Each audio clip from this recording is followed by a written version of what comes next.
Bonjour, je suis content de vous retrouver.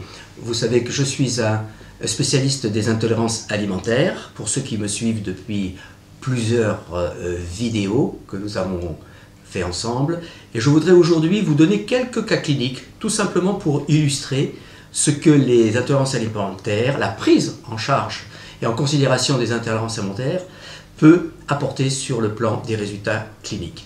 Alors il y a un premier dossier qui est assez classique, un patient de 45 ans, avocat de profession, qui vient me voir en décembre 2016 parce qu'il était conseillé par son épouse qui elle-même avait fait ses tests. Il souffrait d'asthme, il était sous traitement classique de ventoline et de bécotide.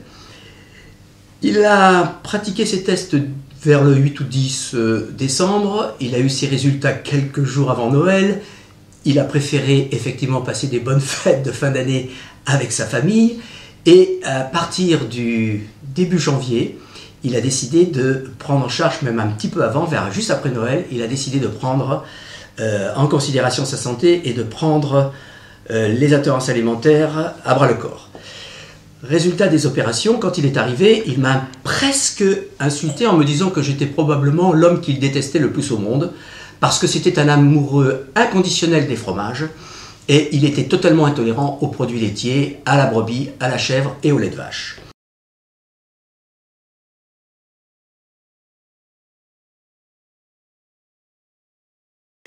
Malgré tout, dès le 26 décembre, il a décidé donc de prendre en charge ses intolérances alimentaires et donc les a retirées de son alimentation.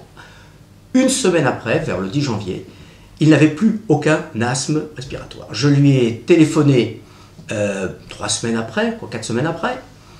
Il m'a confirmé que l'asthme avait totalement disparu.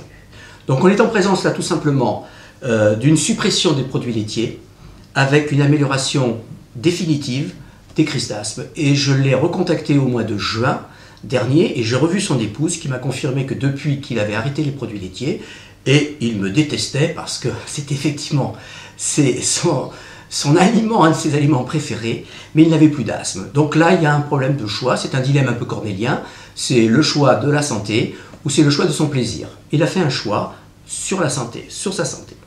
Un deuxième exemple, je vais vous montrer, d'un cas tout à fait différent, c'est un jeune homme, je vais vous montrer donc la photo, qui est venu me voir il y a 4 ans exactement, et qui avait des problèmes donc dermatologiques, un eczéma extrêmement important, qu'il avait depuis à peu près 3 ans. Il était traité bien sûr par corticoïdes locaux, de la diprozone pour ne pas la citer. Ce jeune homme est parti pendant 2 ans en Nouvelle-Zélande, après avoir fait le test d'intolérance alimentaire où il était montré positif au gluten et aux œufs. Arrivé en Nouvelle-Zélande, bien sûr, il a supprimé le gluten, ce qui ne lui a posé aucune question, parce qu'en Nouvelle-Zélande, c'est extrêmement développé.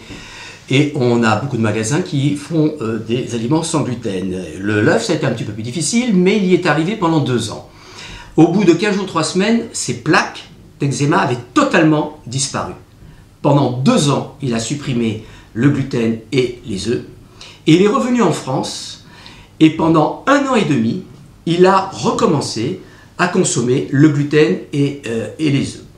Le résultat, malheureusement, c'est qu'il y a à peine une quinzaine de jours, explosion de son eczéma. À nouveau, à la fois au niveau du thorax, partie antérieure du thorax, et également dans d'autres parties du corps. Ce qui montre que malgré 2 ans de suppression, plus 1 an et demi en France, il y a eu malheureusement, à la reprise, après 1 an et demi de reprise du gluten, une réactivation de ces lésions eczémateuses. Mais ce que je voudrais vous dire, c'est qu'on n'est jamais définitivement débarrassé du gluten, c'est pour ça qu'il faut prendre ça très très au sérieux. Mais en tous les cas, vous avez là une dermatose qui était traitée par corticoïdes, qui a été réglée en l'espace de 15 jours, 3 semaines, et qui a disparu pendant 3 ans et demi suite à la suppression du gluten. Donc, il faut absolument que la dermatologie, médecins et dermatologues, doivent prendre en considération ce type d'intolérance alimentaire. Le troisième dossier que je voudrais vous montrer est tout autre, car il concerne une pathologie intestinale extrêmement sérieuse qui est la rectocolite hémorragique. C'est une des 2 maladies inflammatoires qu'on appelle des MICI, c'est des maladies inflammatoires chroniques intestinales. Au même titre que la maladie de Crohn, on a la rectocolite hémorragique, c'est-à-dire que vous avez un rectum qui est enflammé, qui est malade, et qui va saigner. Donc c'est un patient qui, depuis l'âge de 20 ans, a une rectocolite hémorragique qui a été traitée par des soins hospitaliers depuis 30 ans, puisque l'homme qui vient se présenter à moi maintenant a 50 ans. Et il m'a adressé un témoignage que j'ai reçu il y a peu de temps, début novembre. Et je vais vous le lire, ce témoignage, parce qu'il est fort intéressant. Je fais des crises de rectocolite hémorragique plusieurs fois par an et depuis de nombreuses années, depuis l'âge de 20 ans. J'étais soigné chimiquement pour stopper ces crises qui pouvaient durer jusqu'à 2 mois. J'ai rencontré le docteur Mussy car je voulais vraiment trouver la racine de mon problème de santé et non pas soigner uniquement des symptômes. Des tests d'intolérance alimentaire, il est ressorti que j'étais intolérant au gluten, mais également au poulet, mais surtout au gluten. En éliminant le poulet et le gluten de mon alimentation, j'ai tout de suite senti des bénéfices sur ma digestion, sur mes selles, moins de ballonnement, moins de gaz et des selles moulées, tout cela en 6 mois de temps. Écoutez, cette phrase-là, elle est quand même très importante. Il me dit « Je ne savais même pas que cela pouvait exister que d'avoir des selles normales moulées. » Il a 50 ans, depuis l'âge de 20 ans, il n'a jamais eu de selles moulées, toujours des selles diarrhéiques et avec, par crise qui durait au moins 2 mois, du sang dans la cuve. AVC, ce qui est quand même très désagréable. Et il me demande, après un deuxième entretien, si je pouvais ne pas réintégrer le gluten, même progressivement.